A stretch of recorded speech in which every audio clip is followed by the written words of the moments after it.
Hi all, നമ്മള് PGBP ആണ് discuss ചെയ്തുകൊണ്ടിരുന്നത് അല്ലെ. കുറെ അധികം കാര്യങ്ങൾ പറയേണ്ടി വന്നു. നമ്മളെല്ലാം വളരെ ഡീറ്റെയിൽ ആയിട്ട് തന്നെയാണ് ഇതിന് മുമ്പുള്ള വീഡിയോക്കകത്ത് എല്ലാം പറഞ്ഞത്. അതെല്ലാം നിങ്ങളൊന്ന് വായിച്ചു നോക്കുക. നമുക്ക് 2-3 വീഡിയോസും കൂടെ വരും PGBP ആയിട്ട് റിലേറ്റ് ചെയ്തിട്ട്. അത് കഴിഞ്ഞിട്ട് ഈ പ്രോബ്ലം ചെയ്യാനുള്ള കുറച്ച് എളുപ്പ വഴികളും അല്ലെങ്കിൽ സ്ഥിരമായിട്ട് എക്സാം പോയിന്റ് ഓഫ് വ്യൂ ചോദിച്ചു കണ്ടിട്ടുള്ള കാര്യങ്ങളും നമുക്ക് അങ്ങനെ കുറച്ച് പ്രോബ്ലം കൂടെ ചെയ്യുമ്പോഴേ നിങ്ങൾക്ക് അത് മനസ്സിലാവും, അല്ലെങ്കിൽ അത് എന്താണെന്ന് നിങ്ങൾക്ക് കറക്റ്റ് ആയിട്ട് മനസ്സിലാവുള്ളൂ. സോ പറഞ്ഞ കാര്യങ്ങൾ ഞാൻ വീണ്ടും പറയുന്നു, ഒരിക്കൽ കൂടെ പറയുന്നു. ഈ പറയുന്നത് പോലെ നമ്മുടെ P&L പ്രകാരം, ഫിനാൻഷ്യൽ അക്കൗണ്ട്സ് പ്രകാരം നമുക്ക് കാൽക്കുലേറ്റ് ചെയ്ത് വെച്ചിരിക്കുന്ന ഏതിൽ നിന്ന്, നെറ്റ് പ്രോഫിറ്റിൽ നിന്നാണ് നമ്മൾ PGBP പ്രകാരം, ഇൻകം ടാക്സ് പ്രകാരമുള്ള നെറ്റ് പ്രോഫിറ്റിലോട്ട് എത്തുന്നത്. അങ്ങനെ നെറ്റ് പ്രോഫിറ്റിലോട്ട് എത്തുന്ന നേരത്ത് എന്തൊക്കെയാണ് നമുക്ക് ഡിഡക്ട് ചെയ്യാൻ പറ്റുന്ന എക്സ്പെൻഡിച്ചേഴ്സ് അല്ലെ. അതിനകത്ത് ഏറ്റവും മെയിൻ ആയിട്ട് നിങ്ങൾ ആലോചിക്കേണ്ടത് ഈ പറയുന്ന ജനറൽ കണ്ടീഷൻസ് തന്നെയാണ്. ഈ സെക്ഷൻ നമ്മൾ 37 പറഞ്ഞതുപോലെ ജനറൽ ആയിട്ട് പറയുകയാണെങ്കിൽ റവന്യൂ നാച്ചുറൽ ആയിരിക്കണം, നമ്മുടെ ബിസിനസിന് വേണ്ടി യൂസ് ചെയ്യണം, അങ്ങനെ പറയുന്ന കോമൺ ആയിട്ടുള്ള കുറച്ച് കാര്യങ്ങൾ. ഓക്കെ, അത് കഴിഞ്ഞിട്ട് കൂടാതെ സ്പെസിഫിക് ആയിട്ട് നമുക്ക് ഡിഡക്ട് ചെയ്യാൻ പറ്റുന്ന 30 തൊട്ട് അല്ലെ, സെക്ഷൻ 30 തൊട്ട് സെക്ഷൻ 36 വരെ കുറെ കാര്യങ്ങൾ നമ്മൾ പറഞ്ഞായിരുന്നു. ഓക്കെ, അവിടെ പറഞ്ഞപ്പോ അങ്ങനെ പറഞ്ഞുകൊണ്ടിരുന്നപ്പോ ഞാൻ ഡിപ്രീസിയേഷൻ ആസ് പെർ സെക്ഷൻ 32 ഡിപ്രീസിയേഷനെ നമ്മൾ ഒഴിവാക്കിയായിരുന്നു. കാരണം ഡിപ്രീസിയേഷൻ അതിന്റെ കൂട്ടത്തിൽ പറയാൻ പറ്റുന്ന ഒന്നല്ല, കുറെ അധികം കാര്യങ്ങൾ ഡിപ്രീസിയേഷനായിട്ട് പറയാനുണ്ട്. സോ നിങ്ങൾക്ക് തന്നിരിക്കുന്ന ഒരു പ്രോബ്ലത്തിനകത്ത് അല്ലെങ്കിൽ നമുക്ക് ചെയ്യേണ്ടത് ഫിനാൻഷ്യൽ അക്കൗണ്ടിൽ നിന്ന് ഇൻകം ടാക്സ് പ്രകാരമുള്ള പ്രോഫിറ്റ് കാൽക്കുലേറ്റ് ചെയ്യുന്നതാണ്. സോ നിങ്ങളുടെ ഫിനാൻഷ്യൽ അക്കൗണ്ടിനകത്ത് ഒരു ഡിപ്രീസിയേഷൻ എന്ന് പറയുന്ന ഒരു എലമെന്റ് കിടക്കുന്നുണ്ടെങ്കിൽ തീർച്ചയായിട്ടും നിങ്ങൾ അത് ആഡ് ബാക്ക് ചെയ്യണം. എന്നിട്ട് ഏത് പ്രകാരമുള്ളത്, ഇൻകം ടാക്സ് പ്രകാരമുള്ള ഡിപ്രീസിയേഷൻ മൈനസ് ചെയ്യണം. മനസ്സിലായോ? അതായത് ഇവിടെ നമ്മുടെ ഫിനാൻഷ്യൽ അക്കൗണ്ട്സ് പ്രകാരം കാൽക്കുലേറ്റ് ചെയ്യുന്നത് പോലെ അത്ര എളുപ്പമല്ല ഏത് പ്രകാരം ചെയ്യുന്നത്, ഇൻകം ടാക്സ് പ്രകാരമുള്ളത് ചെയ്യുന്നത്. ഓക്കെ, ഞാനിപ്പോ പറഞ്ഞത് എന്താണെന്ന് വെച്ചാൽ സപ്പോസ് ഓക്കെ ഇതാണ് നിങ്ങളുടെ പ്രോഫിറ്റ് ആൻഡ് ലോസ് അക്കൗണ്ട് എന്ന് വിചാരിക്കാം. ഓക്കെ, ഒരു 50,000 rupees നിങ്ങൾക്ക് പ്രോഫിറ്റ് ആയിട്ട് കിട്ടിയിട്ടുണ്ട്. Okay, after charging 10,000 rupees as depreciation. 10,000 രൂപയെ നമ്മൾ നമ്മുടെ ഡിപ്രീസിയേഷൻ ആയിട്ടാണ് ചാർജ് ചെയ്തിരിക്കുന്നത്. മനസ്സിലായോ? ഇത് ഏത് പ്രകാരമാണ്? ഫിനാൻഷ്യൽ അക്കൗണ്ട്സ് പ്രകാരമുള്ള ഫിനാൻഷ്യൽ അക്കൗണ്ട് ആണ്. സോ ഇവിടെ നമ്മൾ പറയുന്നത് വേറെ യാതൊരു വിധ അഡ്ജസ്റ്റ്മെന്റ്സോ എലമെന്റ്സോ ഇല്ലെങ്കിൽ ഓക്കെ നമ്മൾ കാൽക്കുലേറ്റ് ചെയ്യുന്നത് എങ്ങനെയാണെന്ന് വെച്ചാൽ okay net profit as per P&L account 50,000 rupees. Okay, ഇതിന്റെ കൂട്ടത്തിൽ നമുക്ക് ഏത് ആഡ് ബാക്ക് ചെയ്യാം?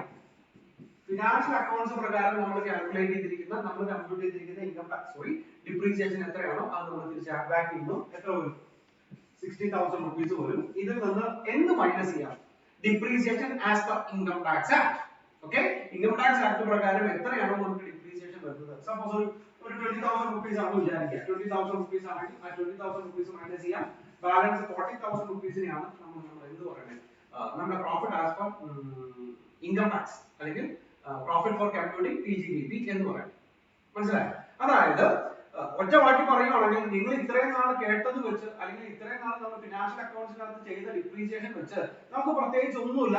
അസറ്റിന്റെ വാല്യൂ ഓപ്പണിംഗ് ബാലൻസ് ഷീറ്റിനകത്ത് തന്നിട്ടുണ്ടാവും, അല്ലെങ്കിൽ കഴിഞ്ഞ വർഷത്തെ ക്ലോസിംഗ് ബാലൻസ് ഷീറ്റിനകത്ത് അസറ്റിന്റെ വാല്യൂ തന്നിട്ടുണ്ടാവും, അസറ്റിന്റെ റേറ്റ് ഓഫ് ഡിപ്രീസിയേഷൻ തന്നിട്ടുണ്ടാവും. നമ്മൾ എന്ത് ചെയ്യുന്നു, ആ അസറ്റിനെ ഇൻടു റേറ്റ് ഓഫ് ഡിപ്രീസിയേഷൻ വെച്ച് ചെയ്യുന്നു, നമ്മൾ ഡിപ്രീസിയേഷൻ കാൽക്കുലേറ്റ് ചെയ്യുന്നു, അത് നമ്മുടെ P&L അക്കൗണ്ടിനകത്ത് ചാർജ് ചെയ്യുന്നു. പക്ഷേ ഇങ്ങനെ ഒരു ചെറിയൊരു പ്രോസസ് അല്ല ഏത് പ്രകാരം, ഇൻകം ടാക്സ് പ്രകാരം കാൽക്കുലേറ്റ് ചെയ്യാൻ പോകുന്ന ഡിപ്രീസിയേഷൻ.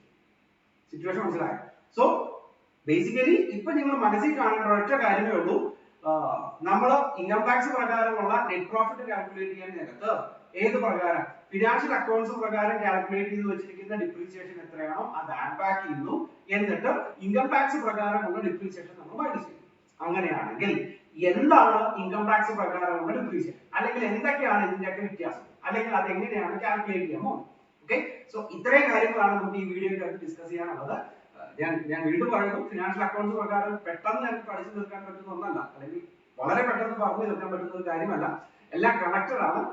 ശ്രദ്ധിച്ചിരിക്കുക, ക്ലാസ് ശ്രദ്ധിച്ചിരിക്കുക എന്നാണ് പറയുന്നത്, വീഡിയോ ശ്രദ്ധിച്ചിരിക്കുക, എന്നാലും നിങ്ങൾക്ക് അത് കറക്റ്റ് ആണ്, പെട്ടെന്ന് തന്നെ മനസ്സിലാവും. ഓക്കെ, നമുക്ക് ഓരോന്നായിട്ട് നോക്കാം. First one, as per section 32 provides for depreciation on tangible assets like building, machinery, plant, furniture, and intangible assets like know-how, copyright, trademark, patent, license, franchising, or any other business or commercial right of the similar nature acquired on or after 1/4/1998. That means financial accounts പ്രകാരം നമ്മൾ സ്ഥിരമായിട്ട് സാധാരണ രീതിയിൽ charge ചെയ്യുന്നത് tangible ആയിട്ടുള്ള fixed അസറ്റ്സുകൾക്കാണ് അല്ലെ. Depreciation charge ചെയ്യുന്നത് ടാൻജിബിൾ ആയിട്ടുള്ള ഫിക്സഡ് അസറ്റ്സുകൾക്കാണ്. നോക്കി, ഇവിടെ ഇൻകം ടാക്സ് ആക്ടിനകത്ത് പറയുന്നത് നിങ്ങൾ ടാൻജിബിളിന് മാത്രമല്ല, like building, machinery, plant, furniture, തുടങ്ങിയ ടാഞ്ചിബിൾ ആയിട്ടുള്ള ഫിക്സഡ് അസറ്റ്സുകൾക്ക് വേണ്ടി മാത്രമല്ല നമുക്ക് ആസ് പെർ ഇൻകം ടാക്സ് ഏതിനും കൂടെ കണ്ടോ know how copyright trademark license patent എന്നൊക്കെ പറഞ്ഞു കയറി വരുന്ന ഇൻടാഞ്ചിബിൾ ആയിട്ടുള്ള ഫിക്സഡ് അസറ്റ്സിനെ കൂടെ നമുക്ക് എന്ത് ചാർജ് ചെയ്യാം ഡിപ്രീസിയേഷൻ ചാർജ് ചെയ്യാം ഓക്കെ ഇത് എന്ത് ചെയ്യണം 1/4/1998 ശേഷം അക്വയർ ചെയ്തിരിക്കുന്ന എന്തായിരിക്കണം ഇൻടാഞ്ചിബിൾ ആയിരിക്കും ഓക്കെ സോ ഓർത്തിരിക്കേണ്ട point number 1 as per income tax act നമുക്ക് നമ്മുടെ ടാഞ്ചിബിൾ ആയിട്ടുള്ള ഫിക്സഡ് അസറ്റ്സുകൾക്ക് മാത്രമല്ല 1/4/1998 ശേഷം അക്വയർ ചെയ്തിരിക്കുന്ന ഇൻടാഞ്ചിബിൾ ആയിട്ടുള്ള ഫിക്സഡ് അസറ്റ്സുകൾക്കും കൂടെ നമുക്ക് എന്ത് ചെയ്യാൻ പറ്റും ഈ പറയുന്ന പോലെ ഡിപ്രീസിയേഷൻ ചാർജ് ചെയ്യാം ഓക്കെ ഓർത്തിരിക്കുക and next one conditions for claiming depreciation okay ഇവിടെ ഇൻകം ടാക്സ് പ്രകാരം രണ്ട് കണ്ടീഷൻസ് ആണ് നമ്മൾ പറയുന്നത് the first one asset must be owned by the assessee മനസ്സിലായോ അസറ്റിന്റെ ഓണർ എന്ന് പറയുന്നത് അസസി ആയിരിക്കണം and the second one asset must be used for the purpose of business or profession during the previous year ആ asset previous ഇയറിൽ ഏതിനു വേണ്ടി use ചെയ്തിരിക്കണം നമ്മുടെ ബിസിനസിന് പ്രൊഫഷന് വേണ്ടി നമ്മൾ യൂസ് ചെയ്തിരിക്കണം മനസ്സിലായോ പറഞ്ഞ കാര്യം മനസ്സിലായല്ലോ രണ്ട് കാര്യങ്ങളാണ് പറഞ്ഞത് ഒന്ന് അസറ്റിന്റെ ഓണർ എന്ന് പറയുന്നത് അസസി ആയിരിക്കണം okay and the second one ആ അസറ്റ് പ്രീവിയസ് ഇയറിൽ ആര് യൂസ് ചെയ്തിരിക്കണം അസസിന്റെ ബിസിനസിന് വേണ്ടി യൂസ് ചെയ്തിരിക്കണം രണ്ട് ചെറിയ കാര്യങ്ങളാണ് പറഞ്ഞെങ്കിൽ പോലും അല്ലെങ്കിൽ കണ്ടീഷൻസ് രണ്ടെണ്ണം പെട്ടെന്ന് പറഞ്ഞെങ്കിൽ പോലും ഈ രണ്ട് കണ്ടീഷനെ ബേസ് ചെയ്തുകൊണ്ട് കുറെ അധികം കാര്യങ്ങൾ കൂടെ നമുക്ക് പഠിക്കാനുണ്ട് സോ ഓരോന്നായിട്ട് കണക്ട് ചെയ്ത് വരിക ഓക്കെ ഫസ്റ്റ് വൺ പറഞ്ഞ പോയിന്റ് എന്തായിരുന്നു P&L അക്കൗണ്ടിൽ നിന്ന് ഫിനാൻഷ്യൽ അക്കൗണ്ട്സ് പ്രകാരമുള്ള ഡിപ്രീസിയേഷൻ ആഡ് ബാക്ക് ചെയ്ത് ഇൻകം ടാക്സ് പ്രകാരമുള്ള ഡിപ്രീസിയേഷൻ മൈനസ് ചെയ്യുന്നു പോയിന്റ് നമ്പർ 1 പോയിന്റ് നമ്പർ 2 ടാഞ്ചിബിളും 1998 ശേഷം വാങ്ങിച്ചിരിക്കുന്ന ഇൻടാഞ്ചിബിൾ അസറ്റ്സിൽ നമുക്ക് എന്ത് കിട്ടും ഈ പറയുന്ന പോലെ ഡിപ്രീസിയേഷൻ ക്ലെയിം ചെയ്യാൻ പറ്റും ആൻഡ് തേർഡ് പോയിന്റ് രണ്ട് കണ്ടീഷൻസ് ആണ് പറഞ്ഞത് അസറ്റിന്റെ ഓണർ എന്ന് പറയുന്നത് അസസി ആയിരിക്കണം നമ്പർ 2 ഓക്കെ ആ അസറ്റ് പ്രീവിയസ് ഇയറിൽ കഴിഞ്ഞ വർഷം ഏത് വർഷമാണോ ഡിപ്രീസിയേഷൻ ചാർജ് ചെയ്യുന്നത് ആ വർഷം ഏതിനു വേണ്ടിയിട്ട് നമ്മുടെ ബിസിനസിനോ പ്രൊഫഷനോ വേണ്ടിയിട്ട് നമ്മൾ എന്ത് ചെയ്തിരിക്കണം യൂസ് ചെയ്തിരിക്കണം okay next one okay the asset must be owned by the assessee അതായത് ആസ് പെർ ദ കണ്ടീഷൻ നമ്മൾ രണ്ട് കണ്ടീഷൻ പറഞ്ഞതിനകത്ത് ആദ്യത്തെ അസസി ആയിരിക്കണം ഇതിന്റെ ഓണർ എന്ന് പറഞ്ഞു അല്ലെ പക്ഷെ ഇതിനെ ബേസ് ചെയ്തുകൊണ്ട് കുറെ അധികം കാര്യങ്ങൾ നമുക്ക് ഡിസ്കസ് ചെയ്യാറുണ്ട് കേട്ടോ ബേസിക്കലി ഞാൻ ഇൻകം ടാക്സിന്റെ ക്ലാസ് തുടങ്ങുന്ന ദിവസം പറഞ്ഞൊരു കാര്യമാണ് നിങ്ങൾ വേറെ ഒരാൾക്ക് വേണ്ടിയിട്ട് പ്രോബ്ലം ചെയ്യാനോ വേറെ ഒരാളുടെ ടാക്സ് കാൽക്കുലേറ്റ് ചെയ്യാൻ വേണ്ടിയിട്ടാണെങ്കിലും ഇത് മനസ്സിലാവില്ല പറയുന്ന കാര്യങ്ങൾ നിങ്ങളാണ് അസസി ഓക്കെ അല്ലെങ്കിൽ നിങ്ങളുടെ ബിസിനസിന്റെ ഡിപ്രീസിയേഷൻ ആണ് കാണുന്നത് എന്നുള്ള രീതിയിൽ തന്നെ ശ്രദ്ധിക്കുക എന്നാലേ പെട്ടെന്ന് മനസ്സിലാവും മനസ്സിലായി നോക്കാം asset must be owned by the assessee condition number 1 അതിനകത്ത് ഉള്ള കുറെ അധികം കാര്യങ്ങളാണ് നമ്മൾ ഡിസ്കസ് ചെയ്യുന്നത് first one assessee need not be a registered owner even a beneficial owner can claim depreciation മനസ്സിലായി അതായത് അസസി അസറ്റിന്റെ രജിസ്റ്റേർഡ് ഓണർ ആവണമെന്ന് പോലും നിർബന്ധമില്ല അസസി ആ അസറ്റിന്റെ ബെനിഫിഷ്യൽ ഓണർ ആണെങ്കിൽ ഓക്കെ ആ അസറ്റ് പ്രീവിയസ് ഇയറിനകത്ത് PGBPക്ക് വേണ്ടി അല്ലെങ്കിൽ ബിസിനസിന് വേണ്ടി യൂസ് ചെയ്തിട്ടുണ്ടെങ്കിൽ ഡിപ്രീസിയേഷൻ ചാർജ് ചെയ്യും point number 1 and number 2 in case the joint ownership or co-ownership depreciation is allowed on proportionate basis that means ഒരു സിംഗിൾ അസറ്റിനെ രണ്ട് പേരാണ് ജോയിന്റ് ഓണേഴ്സ് അല്ലെങ്കിൽ രണ്ട് കോ ഓണേഴ്സ് ഉണ്ടെന്ന് വിചാരിക്കുക അങ്ങനെയാണെങ്കിൽ ഡിപ്രീസിയേഷൻ അവർക്ക് പ്രൊപ്പോർഷനേറ്റ് ആയിട്ട് വിധിച്ചു കൊടുക്കുക മനസ്സിലായി ഇപ്പോൾ ഒരു അസറ്റ് നമ്മൾ രണ്ടുപേരുടെ ബിസിനസിന് വേണ്ടിയിട്ടാണ് യൂസ് ചെയ്യുന്നത് പകുതി എന്റെ ആവശ്യത്തിനും പകുതി നിങ്ങളുടെ ആവശ്യത്തിനും അങ്ങനെ ഒരു അസറ്റ് രണ്ടുപേരുടെ ബിസിനസിന് ആവശ്യത്തിന് വേണ്ടി യൂസ് ചെയ്യുന്ന നേരത്ത് ആ അസറ്റിന് കാൽക്കുലേറ്റ് ചെയ്യുന്ന ഡിപ്രീസിയേഷന്റെ പകുതി ഞാനും പകുതി നിങ്ങളും നമ്മുടെ ബിസിനസിന് എന്ത് ചെയ്യാം P&L അക്കൗണ്ടിൽ ചാർജ് മനസ്സിലായി and third point in case of hire purchase the buyer can claim depreciation even though he does not get the legal title of the asset till he pays the last installment അതായത് hire purchase ന് ഒരു പ്രത്യേകതയുണ്ട് accounts ഒക്കെ പഠിക്കുന്ന നേരത്തെ നമ്മൾ പഠിച്ചതല്ലേ higher പർച്ചേസിന് ഒരു പ്രത്യേകതയില്ല എന്താ ഹയർ പർച്ചേസിന്റെ ലാസ്റ്റ് ഇൻസ്റ്റാൾമെന്റ് പേ ചെയ്യുന്ന സമയത്ത് മാത്രമേ ആ ഹയർ പർച്ചേസർ ഈ അസറ്റിന്റെ ഓണർ ആവൂ അല്ലെ അല്ലെങ്കിൽ ഹയർ പർച്ചേസർക്ക് ഈ അസറ്റിന്റെ ടൈറ്റിൽഷിപ്പ് കിട്ടും സോ ഇവിടെ പറയുന്നത് ഞാൻ ഹയർ വെണ്ടറും നിങ്ങൾ ഹയർ പർച്ചേസറും ആണെന്ന് വിചാരിക്കുക നിങ്ങൾ എന്റെ കയ്യിൽ നിന്ന് ഒരു അസറ്റ് വാങ്ങിച്ചു ഒരു 5 ലക്ഷം രൂപയ്ക്ക് ഒരു അസറ്റ് വാങ്ങിച്ചു ഓക്കെ നിങ്ങൾ ലാസ്റ്റ് ഇൻസ്റ്റാൾമെന്റ് അടയ്ക്കുന്നത് വരെ ഞാൻ തന്നെയാണ് അതിന്റെ രജിസ്റ്റേർഡ് ഓണർ നിങ്ങൾക്ക് ഓണർഷിപ്പ് ഞാൻ ട്രാൻസ്ഫർ ചെയ്യുന്നില്ല എന്നാൽ പോലും okay based on point number 1 എന്താ പറഞ്ഞേ അവിടെ ബെനിഫിഷ്യൽ ഓണർ നിങ്ങളാണെങ്കിൽ പോലും അല്ലെ അതായത് ഹയർ പർച്ചേസിനകത്ത് നിങ്ങളാണ് യൂസ് ചെയ്യുന്നതെങ്കിൽ പോലും നിങ്ങൾക്ക് അത് എന്ത് ചെയ്യാം ഇവൻ നിങ്ങൾ അതിന്റെ ഓണർ അല്ലെങ്കിൽ പോലും രജിസ്റ്റേർഡ് ഓണർ അല്ലെങ്കിൽ പോലും നിങ്ങൾക്ക് ആ അസറ്റ് യൂസ് ചെയ്യാം ആ യൂസ് ചെയ്യുന്നതിന്റെ ഡിപ്രീസിയേഷൻ ചാർജ് മനസ്സിലായി next one where an assessee being a lessee of the property incurs any capital expenditure by way of improvement, extension, super construction, etc. on a building being used for the business or profession, he is entitled to depreciation in respect of such capital expenditure. Okay, അതായത് higher പർച്ചേസറിനെ പോലെയല്ല lessee lesser എന്നുള്ള treatment അത് പറയണം. Okay, അവിടെ lessee ഒരിക്കലും എന്താവില്ല, ഈ പറയുന്നത് പോലെ ആ ലീസ് പീരീഡ് തീരുന്നത് വരെ ഇതിന്റെ ഓണർ ആവില്ല. പക്ഷെ ആ അസറ്റിനകത്ത് ഈ പറയുന്ന ഏതെങ്കിലും തരത്തിലുള്ള ക്യാപിറ്റൽ എക്സ്പെൻഡിച്ചർ ഉണ്ടായിട്ടുണ്ടെങ്കിൽ ആ ക്യാപിറ്റൽ എക്സ്പെൻഡിച്ചർക്ക് ആർക്ക് ഈ പറയുന്ന ലെസ്സിക്ക് ഡിപ്രീസിയേഷൻ ചാർജ്. ഒരു എക്സാമ്പിൾ പറയുവാണെങ്കിൽ നിങ്ങൾ എന്റെ പ്രോപ്പർട്ടി ഒരു 10 വർഷത്തേക്ക് നിങ്ങൾ ലീസിന് എടുത്തു. എന്റെ ഒരു ലാൻഡ് ഒരു 10 വർഷത്തേക്ക് നിങ്ങൾ ലീസിന് എടുത്തു. ഓക്കെ, നിങ്ങളുടെ പ്ലാൻ എന്താണെന്ന് വെച്ചാൽ 10 വർഷം വരെ അവിടെ ഒരു ബിൽഡിംഗ് പണിയാം. ഓക്കെ, എന്നിട്ട് അത് റെന്റിന് കൊടുക്കുക അല്ലെങ്കിൽ അതിന് ബിസിനസ് ചെയ്യുക, അങ്ങനെ എന്തെങ്കിലും ആണ് നിങ്ങൾ പ്ലാൻ ചെയ്യുന്നത്. സോ ഇവിടെ നോക്കിയേ, ആ പ്രോപ്പർട്ടി ഇപ്പോഴും എന്റെയാണ് അല്ലെ, ലെക്ചറിന്റെ തന്നെയാണ് ആ പ്രോപ്പർട്ടി. നിങ്ങൾ ലീസിന് എടുത്തിരിക്കുകയാണ്, 10 വർഷം കഴിയുമ്പോൾ ആ പ്രോപ്പർട്ടി നിങ്ങൾ എനിക്ക് തിരിച്ചു തരണം. ഇവിടെ പറയുന്നത് ആ പണിത ബിൽഡിംഗ് എന്ന് പറയുന്നത് നിങ്ങളുടെ എന്താ ക്യാപിറ്റൽ എക്സ്പെൻഡിച്ചർ ആണ് അല്ലെ. ആ ലീസ് പ്രോപ്പർട്ടിക്കകത്ത് നിങ്ങൾ പണിതിരിക്കുന്ന ബിൽഡിംഗ് എന്ന് പറയുന്നത് നിങ്ങളുടെ ക്യാപിറ്റൽ എക്സ്പെൻഡിച്ചർ ആണ്. സോ അതിനെ അസറ്റ് ആയിട്ട് ട്രീറ്റ് ചെയ്യാം, അല്ലെങ്കിൽ ആ ക്യാപിറ്റൽ എക്സ്പെൻഡിച്ചറിനെ നിങ്ങൾക്ക് എന്തായിട്ട് ഡിപ്രീസിയേഷൻ ആയിട്ട് ചാർജ് ചെയ്യും. Okay, on a building being used for his business or profession, he is entitled to depreciation in respect of such capital expenditure. That means ആ ലീസ് പ്രോപ്പർട്ടിക്കകത്ത് ഏതെങ്കിലും തരത്തിലുള്ള ഇംപ്രൂവ്മെന്റ്സ് കൊണ്ടുവരാൻ വേണ്ടിയിട്ട് നമുക്ക് ഒരു ക്യാപിറ്റൽ എക്സ്പെൻഡിച്ചർ ഉണ്ടായിട്ടുണ്ടെങ്കിൽ ആ ക്യാപിറ്റൽ എക്സ്പെൻഡിച്ചറിന് നിങ്ങൾക്ക് എന്ത് ചാർജ് ചെയ്യാം, ഡിപ്രീസിയേഷൻ ചാർജ് ചെയ്യാം. Okay, and the next one, asset must be used for the purpose of business or profession in the previous. അതായത് നമ്മൾ രണ്ട് കണ്ടീഷൻസ് ആണ് പറഞ്ഞത്. അസസി ഓണർ ആണെന്ന് അതിനെക്കുറിച്ചാണ് നമ്മൾ കഴിഞ്ഞ സ്ലൈഡിനകത്ത് അതിനെക്കുറിച്ചാണ് ഡിസ്കസ് ചെയ്തത്. ഇവിടെ രണ്ടാമത്തെ കണ്ടീഷൻ, അസസി എന്തായിരിക്കണം, ഈ പറയുന്ന ബിസിനസിന് വേണ്ടിയിട്ട് അല്ലെങ്കിൽ ബിസിനസിനോ പ്രൊഫഷനോ വേണ്ടിയിട്ട് അത് യൂസ് ചെയ്തിരിക്കും. ഇനി അതിനെ ബേസിക് കൊണ്ട് എന്തൊക്കെയാണെന്ന് വെച്ചാൽ, okay, use includes active use as well as passive use. അതായത് ബിസിനസിന് വേണ്ടി യൂസ് ചെയ്യണം എന്ന് പറയുന്ന വേർഡിനകത്ത് അത് ആക്റ്റീവ് യൂസിനും ആവാം അല്ലെങ്കിൽ പാസീവ് യൂസിനും ആവാം.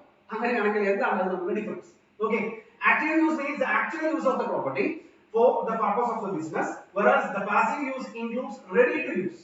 That means അത് യൂസ് ചെയ്യാൻ സ്റ്റാർട്ട് ചെയ്തിട്ടില്ല, പക്ഷെ റെഡി ടു യൂസ് എന്ന് പറയുന്ന കണ്ടീഷനിലാണ് നിൽക്കുന്നത്. മനസ്സിലായി? അതായത് മിഷനറി കൊണ്ടുവന്ന് സെറ്റ് ആക്കി റെഡി ആക്കി വെച്ചിരിക്കുകയാണ്. മനസ്സിലായി? പക്ഷെ 2 മാസം 3 മാസം കഴിഞ്ഞിട്ട് നമ്മൾ അത് എന്തിനു വേണ്ടിയിട്ട് ഈ പറയുന്ന പ്രൊഡക്ഷന് വേണ്ടി യൂസ് ചെയ്യാൻ തുടങ്ങും. സോ ഇങ്ങനെയാണെങ്കിൽ അത് പ്രൊഡക്ഷന് വേണ്ടി യൂസ് ചെയ്യണം എന്നൊന്നുമില്ല, അത് റെഡി ടു യൂസ് എന്ന് പറയുന്ന സിറ്റുവേഷൻ ആയി കഴിഞ്ഞാൽ അതിന് നമുക്ക് എന്ത് ചെയ്യാം, ഈ പറയുന്ന പോലെ ബിസിനസിന്റെ അല്ലെങ്കിൽ ബിസിനസിന് വേണ്ടി യൂസ് ചെയ്യാനാണെന്ന് കരുതി നമുക്ക് ഡിപ്രീസിയേഷൻ ചാർജ് ചെയ്യാം. മനസ്സിലായി? സോ കണ്ടീഷൻ നമ്പർ 2 എന്താ, purpose of business of profession വേണ്ടി യൂസ് ചെയ്യണം. ആ പർപ്പസ് അല്ലെങ്കിൽ ആ യൂസ് എന്ന് പറയുന്നത് ആക്റ്റീവ് യൂസോ പാസീവ് യൂസോ ആവാം. ആക്റ്റീവ് യൂസ് എന്ന് വെച്ചാൽ നോർമൽ യൂസ്, ഇപ്പൊ യൂസ് ചെയ്തുകൊണ്ടിരിക്കുകയാണ്, പ്രൊഡക്ഷന് വേണ്ടി യൂസ് ചെയ്തുകൊണ്ടിരിക്കുകയാണ്. എന്താ പാസീവ് യൂസ് എന്ന് പറയുന്നത് എന്താ, റെഡി ടു യൂസ് ആണ്. ദാറ്റ് മീൻസ് അത് പ്രൊഡക്ഷൻ തുടങ്ങിയിട്ടില്ല, പ്രൊഡക്ഷൻ റെഡി ആയിട്ടിരിക്കുകയാണ്. Okay, and the next one, if an assessee is partly used for the business or profession and partly used for the personal purpose, then the proportionate depreciation shall be allowed.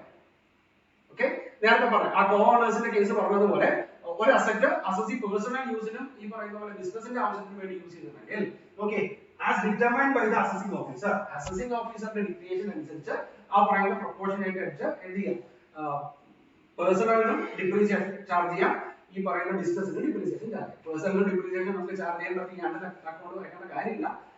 പകരം ആ total ഡിപ്രീസിയേഷന്റെ ബിസിനസിന്റെ percentage എത്രയാണോ അത്രയും മാത്രം ബിസിനസിന്റെ depreciation ആയിട്ട് charge ചെയ്യും. Okay, and the next one, if an assessee let out a property to his employee and where such a letting out supports smooth flow of business, then the rent received from the employee shall be chargeable under the head BGBP, and such property shall be eligible for depreciation under section 30. മനസ്സിലായി? അതായത് ഞാൻ employer, നിങ്ങൾ എന്റെ employee ആണെന്ന് വിചാരിക്കുക. Okay, നിങ്ങൾക്ക് ഞാൻ എന്റെ ഒരു പ്രോപ്പർട്ടി ലെറ്റ് ഔട്ടിന് തരുന്നു, എന്നിട്ട് നിങ്ങളുടെ കയ്യിൽ നിന്ന് ഞാൻ എന്ത് വാങ്ങിക്കുന്നു, റെന്റ് വാങ്ങിക്കുന്നു. സോ നോർമൽ കേസിനകത്ത് ഇത് ഇൻകം ഫ്രം ഹൗസ് പ്രോപ്പർട്ടി ആണ് അല്ലെ. നിങ്ങൾക്ക് ഞാൻ റെന്റിന് തരുന്നു, ആ റെന്റ് ഞാൻ ഇൻകം ഫ്രം ഹൗസ് പ്രോപ്പർട്ടി എന്ന് പറയുന്നത് ചാർജ് ചെയ്യും. Point number 1. ആൻഡ് നമ്പർ 2, നിങ്ങൾക്ക് ഞാൻ ഇങ്ങനെ റെന്റിന് തരുന്നത് എന്റെ ബിസിനസിന്റെ സ്മൂത്ത് റണ്ണിങ്ങിന് വേണ്ടിയിട്ടാണെങ്കിൽ അല്ലെങ്കിൽ ബിസിനസിന്റെ പർപ്പസിന് വേണ്ടിയിട്ടാണെങ്കിൽ, ഓക്കെ, നിങ്ങളുടെ കയ്യിൽ നിന്ന് വാങ്ങിക്കുന്ന റെന്റ് ഞാൻ എന്തായിട്ട് ചാർജ് ചെയ്യാം, ഹൗസ് പ്രോപ്പർട്ടി ആയിട്ടല്ല PGBP ആയിട്ട് ചാർജ് ചെയ്യാം. അങ്ങനെ ചാർജ് ചെയ്യുന്ന നേരത്ത് ആ പ്രോപ്പർട്ടിക്ക് എനിക്ക് എന്തും കൂടെ ചാർജ് ചെയ്യാം, ഡിപ്രീസിയേഷൻ കൂടെ ചാർജ് ചെയ്യാം. ഓക്കെ, മനസ്സിലായോ? സോ ഡിപ്രീസിയേഷൻ എന്താണെന്ന് മനസ്സിലാക്കുക, ആ രണ്ട് കണ്ടീഷൻസ് മനസ്സിലാക്കുക, ആ രണ്ട് കണ്ടീഷൻസിനകത്തുള്ള ബേസിക് ആയിട്ടുള്ള കാര്യങ്ങളും കൂടെ മനസ്സിലാക്കുക. ഓക്കെ, ക്ലാസ് ഇൻട്രസ്റ്റിംഗ് ആവണമെങ്കിൽ അറ്റ്ലീസ്റ്റ് ഒരു പേന പേപ്പർ കയ്യിലെടുത്ത് നമ്മൾ പറയുന്ന നോട്ട്സ് നിങ്ങളുടേതായിട്ടുള്ള ലാംഗ്വേജിൽ എഴുതി പോവുകയാണെങ്കിൽ ക്ലാസ് ബോറടിക്കില്ല. അല്ലെങ്കിൽ അത്രയും നേരം മൊബൈലൊക്കെ എടുത്ത് നോക്കുവാണെങ്കിൽ തിയറിയും കൂടെയാണ് നമ്മൾ പറയണേ. സോ അതിൻ്റെതായിട്ടുള്ള ബുദ്ധിമുട്ടുകൾ ഉണ്ടാവും. ഓക്കെ, നിങ്ങളുടെ മനസ്സിൽ നിൽക്കാൻ വേണ്ടിയിട്ടാണ് ഞാൻ റിപ്പീറ്റ് ചെയ്ത് പറയണേ. ഒന്ന് ശ്രദ്ധിച്ചിരിക്കുക. Okay, and the next one, the block of assets. അതായത് ഇൻകം ടാക്സിനകത്ത് ഡിപ്രീസിയേഷൻ കാൽക്കുലേറ്റ് ചെയ്യുന്നതിന്റെ ഏറ്റവും ബേസിക് ആയിട്ടുള്ള വേർഡ് ആണ് ദ ബ്ലോക്ക് ഓഫ് അസറ്റ്സ്. മനസ്സിലായോ? അങ്ങനെ പറയാനുള്ള കാരണം എന്താണെന്ന് വെച്ചാൽ ആസ് പെർ ഫിനാൻഷ്യൽ അക്കൗണ്ട്സ് നമ്മൾ ഡിപ്രീസിയേഷൻ ചാർജ് ചെയ്യുന്നത് ഇൻഡിവിജ്വൽ അസറ്റ്സിനാണ്. അല്ലെ? അതായത് നിങ്ങളൊരു ബാലൻസ് ഷീറ്റ് ആലോചിച്ച് നോക്കിയേ. ബാലൻസ് ഷീറ്റിനകത്ത് machinery A, machinery B, machinery C, building അങ്ങനെ പറഞ്ഞ കുറെ അസറ്റുകൾ എഴുതിയിട്ടുണ്ട്. എന്നിട്ട് സാധാരണ രീതിയിൽ മറ്റേ പ്ലസ് ടു തൊട്ട് അല്ലെങ്കിൽ ബാലൻസ് ഷീറ്റ് കാൽക്കുലേറ്റ് ചെയ്യാൻ തുടങ്ങിയ നാളെ തൊട്ട് നമ്മൾ കാണുന്ന ഒരു പരിപാടിയുണ്ട്. അഡീഷണൽ ഇൻഫർമേഷൻ അല്ലെങ്കിൽ അതർ ഇൻഫർമേഷൻ എന്ന് പറഞ്ഞിട്ട് റേറ്റ് ഓഫ് ഡിപ്രീസിയേഷൻ എന്ന് പറഞ്ഞിട്ട് ഓരോ അസറ്റിന്റെയും സെപ്പറേറ്റ് ആയിട്ട് തരും. അങ്ങനെ ചെയ്യുന്ന സമയത്ത് നമ്മൾ എന്ത് ചെയ്യണേ? ഓരോ അസറ്റ് അതിന്റെ വാല്യൂ എത്രയാണോ into rate of depreciation calculate ചെയ്യുന്നു. നമ്മൾ P&L അക്കൗണ്ട് ചാർജ് ചെയ്യുന്നു. ബാലൻസ് ഷീറ്റിൽ നിന്ന് എന്ത് ചെയ്യുന്നു? ആ അസറ്റിന്റെ ഓപ്പണിംഗ് വാല്യൂവിൽ നിന്ന് ഡിപ്രീസിയേഷൻ മൈനസ് ചെയ്യുന്നു. അല്ലെ? അതായത് as per the financial accounts എന്താ ഓരോ അസറ്റിനെയും ഇൻഡിവിജ്വലി ആണ് വാല്യൂ ചെയ്യുന്നത്, അല്ലെങ്കിൽ ഇൻഡിവിജ്വലി ആണ് ഡിപ്രീസിയേഷൻ ചാർജ് ചെയ്യുന്നത്. But as per income tax act നമുക്ക് ഇൻഡിവിജ്വൽ ക്ലാസിഫിക്കേഷൻ ഇല്ല, അസറ്റിന്റെ ഇൻഡിവിജ്വൽ വാല്യുവേഷനേ ഇല്ല. മനസ്സിലായി? ഡിപ്രീസിയേഷൻ ചാർജ് ചെയ്യാൻ വേണ്ടിയിട്ട് നമ്മൾ എന്താ ചെയ്യണേ? അസറ്റിനെ ബ്ലോക്ക് ആക്കി മാറ്റണം, ഓരോ ബ്ലോക്ക് ആയിട്ട് തരംതിരിക്കുക. ഓക്കെ, അതായത് ഡിപ്രീസിയേഷൻ ചാർജ് ചെയ്യുന്നത് ആ ബ്ലോക്കിനാണ്. ശ്രദ്ധിക്കണേ. Okay, block of assets means a group of assets of the same nature in respect of which the same rate of depreciation is charged. രണ്ട് കാര്യങ്ങളാണ് പറയുന്നത്. അതായത് ആ ബ്ലോക്കിനകത്തുള്ള അസറ്റുകളെല്ലാം ഒരേ നാച്ചുറിനകത്തുള്ളതായിരിക്കും. നമ്പർ 1 ആൻഡ് നമ്പർ 2 ഒരേ റേറ്റ് ഓഫ് ഡിപ്രീസിയേഷൻ ആയിരിക്കണം ചാർജ് ചെയ്യുന്നത്. മനസ്സിലായോ? രണ്ട് കണ്ടീഷൻസ്. ആ ബ്ലോക്കിനകത്തുള്ള അസറ്റുകളെല്ലാം സെയിം നാച്ചുറലുള്ളതായിരിക്കണം. ആൻഡ് ദ സെക്കൻഡ് വൺ, എല്ലാത്തിനും സെയിം റേറ്റ് ഓഫ് ഡിപ്രീസിയേഷൻ കൂടെ ആയിരിക്കും. And asset must be the same nature. നമ്മൾ നേരത്തെ പറഞ്ഞതുപോലെ tangible assets being building, machinery, plant or furniture, and intangible assets being know-how, patent, copyright, trademark, license, franchisee or any other business on the commercial basis. അതായത് already പറഞ്ഞ അസറ്റിന്റെ category എന്താണ് കേട്ടോ? ഇവിടെ എല്ലാത്തിനെയും separate ആയിട്ട് തന്നെ കാറ്റഗറൈസ് ചെയ്യണം. ബിൽഡിങ്ങുകളെല്ലാം ഒരു ബ്ലോക്കിനകത്ത് വരും. അതേപോലെ തന്നെ മിഷനറീസ് എല്ലാം ഒരു ബ്ലോക്കിനകത്ത് വരും. പ്ലാന്റ് ആൻഡ് ഫർണിച്ചേഴ്സ് എല്ലാം ഒരു ബ്ലോക്കിനകത്ത് വരും. ഇൻടാഞ്ചിബിൾസ് ഉണ്ടെങ്കിൽ ആ ഇൻടാഞ്ചിബിൾസിനകത്തുള്ള ഓരോ കാറ്റഗറിയും ഡിഫറെന്റ് ആയിട്ട് വരും.